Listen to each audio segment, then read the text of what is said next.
శ్రీమాత్రే నమః. దుర్గమ్మ తల్లి తన బిడ్డలందరినీ ఆశీర్వదిస్తుంది.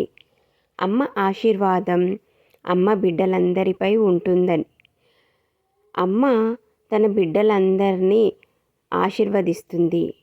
అమ్మని వేడుకుంటున్నాను, కోరుకుంటున్నాను. అమ్మ పాదాలకి కోటి కోటి ప్రణామాలు చేస్తూ ఇప్పుడు మనం అమ్మ సందేశాన్ని విందాం. అమ్మ మనతో ఏం చెప్పబోతుందో తెలుసుకుందాం. ఈరోజు అమ్మ మహాకాళి మీ అందరితో మాట్లాడడానికి వచ్చింది. అమ్మ మీకోసం ముఖ్యమైన సందేశం ఇవ్వడానికి వచ్చింది ఇక్కడికి. అమ్మ దక్షిణకాళి రూపంలో మీకు ప్రొటెక్షన్ ఇస్తుంది. మీకు లైఫ్ లాంగ్ అమ్మ ఈ ప్రొటెక్షన్ ఇస్తుంది. అమ్మ దక్షిణకాళి చెబుతుంది, ఇవన్నీ మీరు గుర్తుపెట్టుకోండి. అమ్మ సదా మీ వెంట ఉంటుంది, మీకు తోడుగా ఉంటుంది. మీకు ఎలాంటి ఇబ్బంది వచ్చినా అమ్మ దాన్ని సాల్వ్ చేస్తుంది. మీకు చాలా ప్రొటెక్షన్ ఇస్తూ మీ దరిదాపులకు కూడా ఎలాంటి ప్రాబ్లం రాకుండా అమ్మ చూసుకుంటుంది. మీరు దేనికి భయపడాల్సిన అవసరం లేదు.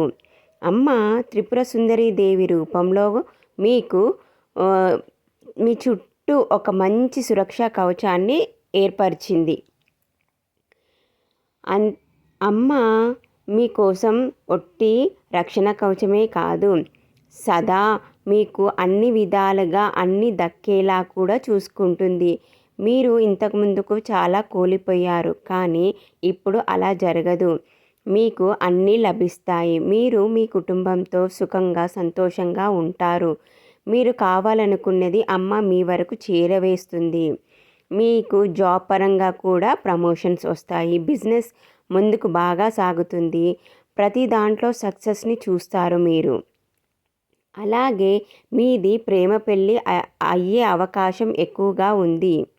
మీ రిలేషన్షిప్లో గ్రోత్ వస్తుంది. ఖరీదైన వస్తువులు కొనే అవకాశం ఎక్కువగా కనిపిస్తుంది. మీ లోపల అమ్మ చింతామణి కాళి రూపంలో మీకు విక్టరీని అనుగ్రహిస్తుంది. మీరు ఏ దాని కోసమైనా ఎదురు చూస్తూ ఉంటే అవి మీకు దక్కుతాయని తల్లి చెబుతుంది. అంటే ఇక్కడ చాలామంది కొత్త జాబ్ కోసం ట్రై చేస్తున్నారు. జాబ్ కావాలని ఎదురు చూస్తున్నారు కదా, అవి మీకు రాబోతున్నాయి త్వరలోనే అని తల్లి చెబుతుంది. అలాగే బిజినెస్లో కొంతమందికి లాస్ అయింది. సో ఆ లాస్ కూడా మీకు ఇప్పుడు తగ్గిపోయి మీకు దాంట్లో సక్సెస్, అంటే బిజినెస్ మీకు ఏంటంటే సక్సెస్ వస్తుంది. దాంట్లో గ్రోత్ బాగా జరుగుతుంది. మీకు అందులో విక్టరీ పొందుతారని తల్లి చెబుతుందన్నమాట.